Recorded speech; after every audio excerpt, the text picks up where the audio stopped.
Hello, everyone. You're welcome to my podcast titled Making Nigeria Great Again. Making Nigeria Great Again. As if you're Nigerian, I believe you know what is going on in Nigeria right now with the SARS movement, SARS movement.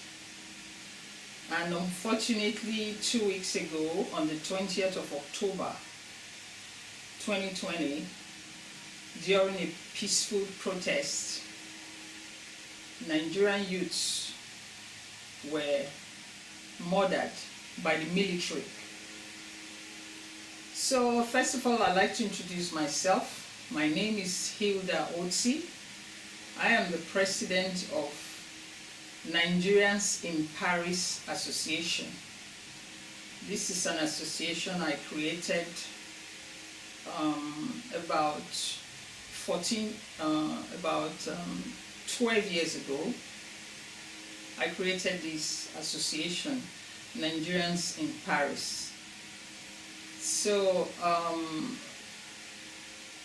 I have been in Paris since 2004. I relocated to Paris in 2004, so making it almost 15 years I've been in Paris.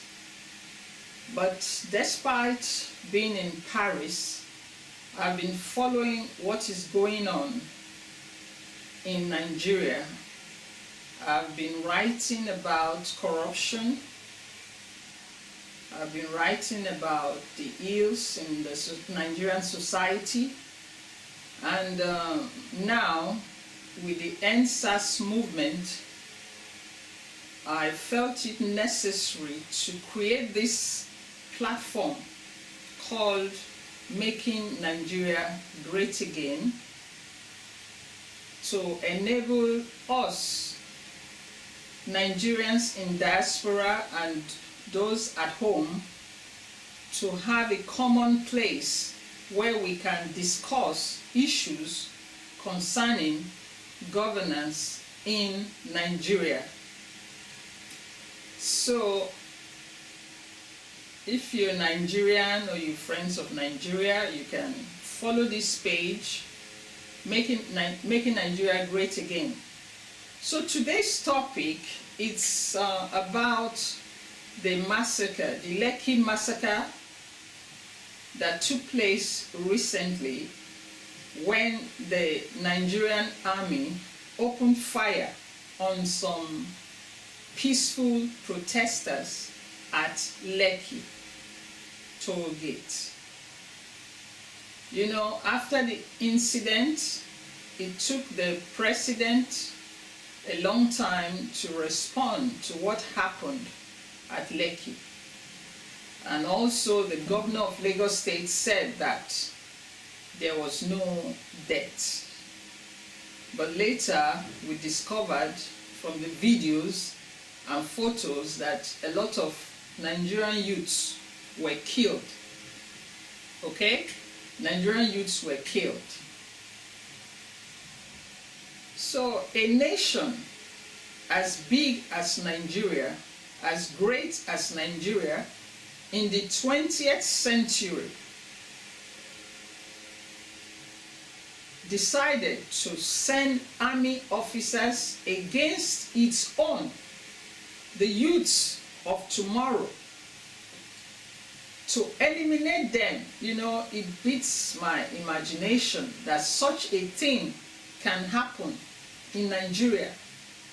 Such a thing, such injustice against human rights can take place in Nigeria in the 20th century. It beats my imagination. It's unimaginable that this sort of thing could have happened before our very eyes, before the world. They did not even care. You know, these people went as to show you that it was premeditated. You know, it was a premeditated murder. They took off the CC camera. They took off and they put up the lights What an evil, evil act from a government against its own people. So the question now is, who authorized such gruesome murder of innocent young people? Who ordered that these young ones, Nigerian youths, should be killed for nothing, just for exercising their basic human rights? Who is behind this massacre? Who is behind this massacre? You know, from what we have heard, they now say they don't know, that they suspect these are people who camouflage themselves as military men. Oh, what a country. Oh, what a country. So now they don't want to take responsibility. They are now trying to lie to us that they don't know who carried out this massacre. But no matter what, if they try to hide or if they try to lie, the God of justice will prevail. The God of justice will prevail.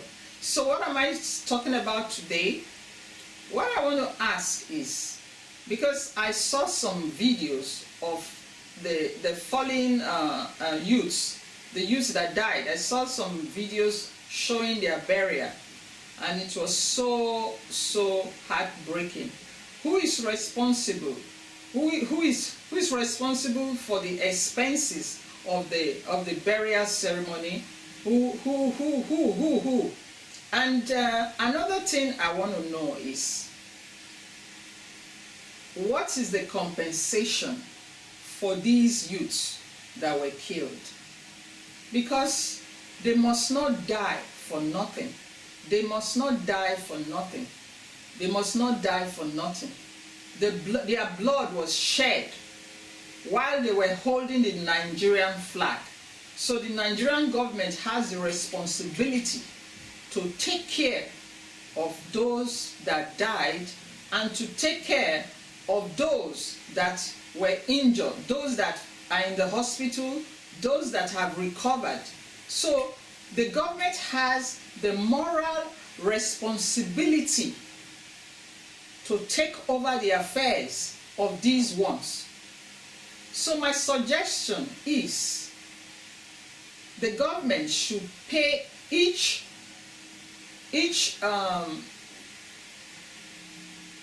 youth that died nothing less than 30 million naira.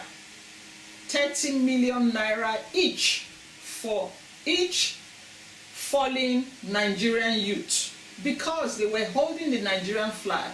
So the government has the responsibility to compensate the family for the loss of their loved one, and for all those that are injured, that were injured and have been discharged from the hospital, or they are still in the hospital. The government has the moral obligation to pay each of them at least 10 million naira each for the blood that they shed from their body, for the bullets that they took from the military, for every single pain. They cannot pay for it, but they have to compensate them at least 10 million naira each for each of them that was hospitalized, for each of them that received the bullets, for each of them that was wounded. The government has the moral responsibility to pay this compensation. And another thing I want to talk about, Nigerians, you people should, talk about, let's talk about this proposal I'm making, if it makes sense. I believe it makes sense. You cannot hurt people and you expect them to go and make use of the little money that they have or their parents have saved to start taking care of their bills or taking care of the burial expenses, when Nigerian politicians are embezzling billions and millions of naira. and we don't know what is happening. We don't know how the money that was recovered was, managed. We don't know, but we're not asking for now. That's not the point now. The point now is all the youths that died, the government has a moral justification to give each of them that died, their families, 30 million naira.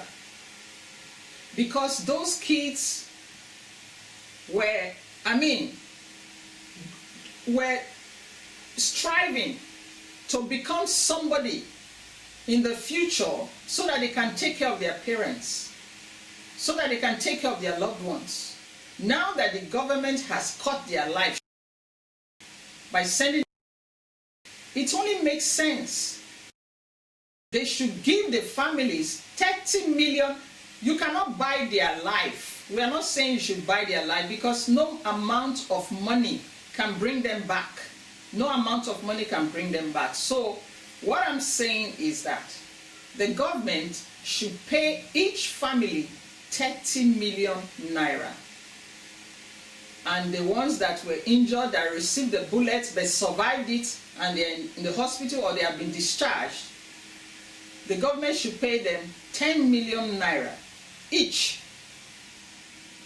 So what I'm suggesting is, I'm trying to talk to those responsible for the EndSARS movement. Thank you for the great job you're doing in Nigeria. Okay? We are in Europe, we are in Paris, so I don't know how this message is going to get across to you guys, but I'm suggesting this, that our youths must not die in vain. Their families must not suffer and cry. Because I saw a video some time ago, the governor was saying that the reason why he said nobody died was because no family has come to say that their family died. Okay? That nobody has come. So that could be true. So what I'm saying is that, please, if you're the leaders of EndSARS movement in Lagos, get the record, the names of all those that died and those that were injured, and take them, create a committee, and go to the State House and present it to them and ask for compensation for these families, for these lives that were lost. These were young people. I believe some of them, even their parents, are still young, and they had they had the plans that their kids will grow up one day and come and take care of them. But the government sent the military to end their life. Okay? That is how we put it, because there's no explanation that it is not authorized. That massacre was not authorized from the government. It came from the government. No matter how they're trying to, to lie and say that it's not, we don't have idea who did it. It's a lie. It's a lie. They know what happened. But that is not the point now. Those youths have died, but now they need to be compensated.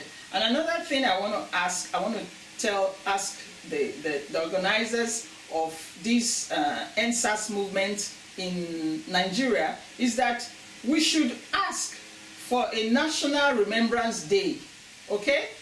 National Remembrance Day for these youths that died. They must be immortalized. They must be immortalized. We must create their statue and place it somewhere, so that their life, their fight for freedom, their fight for EndSARS movement will not be in vain. All of them should have their statues erected and placed in a strategic place where every year we are going to celebrate their life. We are going to celebrate their life every year. So we should ask for, a remembrance day, a public holiday for these ones that died. We must celebrate them every year. Their life will never be in vain. Their death will never be in vain. Okay? So every year we are going to celebrate the 20th of October, and we are going to remember every name, every fallen Nigerian youth that died holding the Nigerian flag. Just the way they celebrate Independence Day, that is how we celebrate and remember these ones that laid their blood on the soil, on the Nigerian soil, that Nigerian youths may move forward. Because this is the time Nigerian youths will move forward. Their blood has, has littered the floor. They have shed their blood. It is not for nothing. It is for Nigerian youths to know that this is the time that they should rise up and take what rightly belongs to them. Rise up, Nigerian youths, and take what rightly belongs to them. So thank you for your time. This is the first episode of my podcast, Making Nigeria Great Again. So I hope to hear from you guys, from your comments and all that. Let's start the conversation. Thank you. God bless.